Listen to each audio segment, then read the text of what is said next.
Yesu ashimwe bene data, dushimye Imana kuri uyu mwanya mwiza duhaye wo gukomeza tuganira ku byanditswe byera.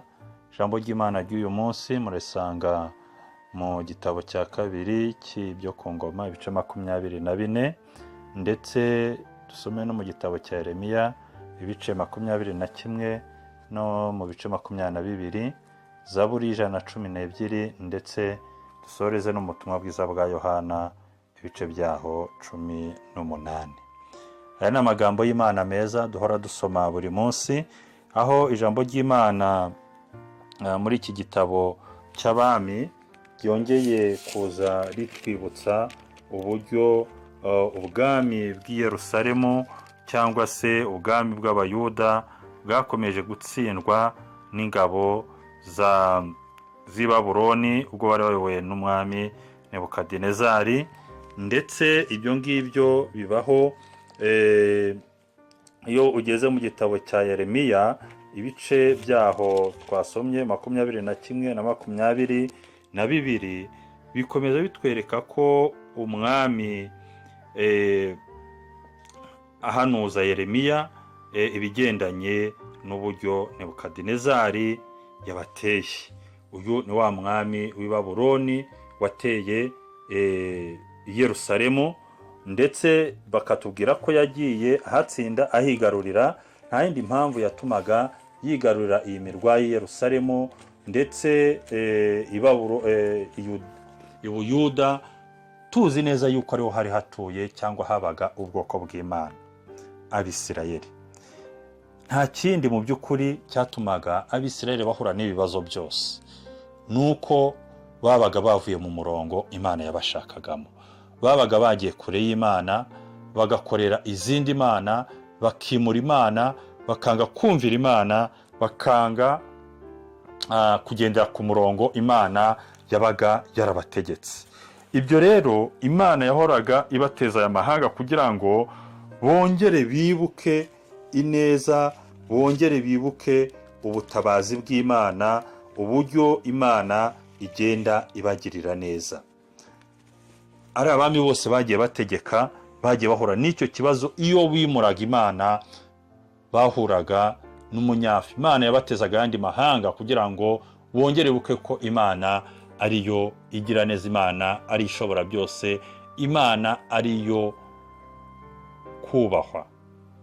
Ni handi ijambo ry'Imana rivuga ngo ni Imana ifuha, ntabwo Imana iyo yifuza yuko wayibangikanya. Bene data, ndagira ngo nawe wongere utekereze igihe cyose mu buzima bwawe, niwimura Imana ukajya mu bindi bidafitiye bidahesha izina ry'Imana icyubahiro, akenshi hari ibyo uhura nabyo ukibaza impamvu zabyo bitewe na kwa kwimura Imana. Ariko Imana irashaka ngo usubire ku murongo, wongere ukorere Imana, wongere wibuke isezerano ry'Imana, wongere wibuke amategeko y'Imana, umurongo Imana yagushyize yari yaguhaye, ibyo wasezeranye n'Imana, imihigo wahigiye Imana, urebe ko wayishohoje. Imana itugirire neza cyane. Ijambo ry'Imana twasomye kandi muri Yohana naho hatubwiye amagambo agendanye n'imibabaro Yesu yanyuzemo. Uhereye bafata Yesu bajya kumubamba, ni urugendo rurerure ndetse dukunda kuganiraho mu bihe bya Pasika, imibabaro ya Pasika.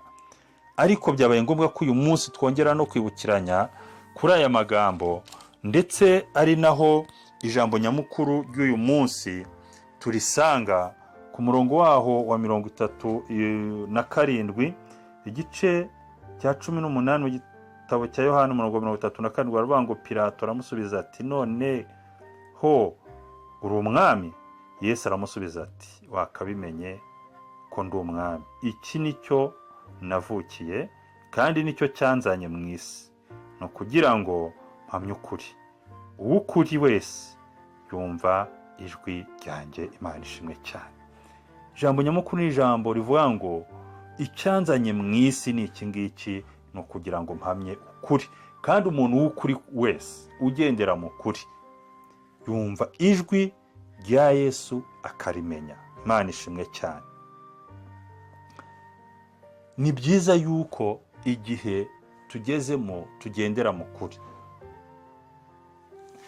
Ijambo ry'Imana muri ubu butumwa bwiza bwa Yohana ibice 4 n'ijambo rivuga ngo igihe kirageze kandi kirasohoye abasenga data basengere mu kuri no mu mwuka. Ngabo niyo Imana ishaka ko bayisenga. Imana ikunda abantu bagendera mu kuri kw'ijambo ry'Imana, bagendera mu kuri bayobowe n'umwuka w'Imana. Niyo mpamvu uku kuri kuvuga ibintu uko biri no kugaragara ukuri no kuvuga ngo nanjye niyemeje kuba umuntu w'Imana ugendeye uko byumva n'ukuri, ibi ngibi bikaguhindura umuntu w'umwizerwa, Imana nayo biguheramo umugisha. Yesu rero ubwo Pilato yari arimo amubaza kugira ngo amucire urubanza, amubwira ijambo rikomeye ati wabimenye neza yuko ndi umwami, ndi umwana w'Imana, ndi umwami w'abami. Aravuga ati kandi ikindi cyanzanye mu isi ni ukugira ngo mpamye ukuri kandi abantu bazamenya uko kuri. Ijambo ry'Imana rivuga ngo niko kuzaba batura, dukizwa n'ijambo ry'ukuri. Ukuri ni Yesu Kristo yaje, natwe tugomba gutinyuka tugahamya uko kuri, twamenye ko Imana yacu igira neza kandi Imana iruhura abarushye n'abaremerewe, iruhura abantu bagendeye mu kuri, bagaragaje ukuri kuri mu mutima wabo, bakemera guca bugufi bakagendana n'Imana.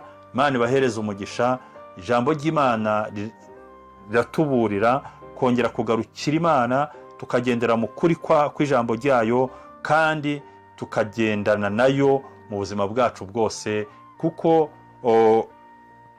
igihe nikigera Yesu azagaruka kujyana abagendeye mu kuri kw'ijambo rye. Imana ibahereza umugisha kandi mukomerere mu kuri kw'ijambo, mukomere, mwibuke, muzirikane ineza Imana yabagiriye.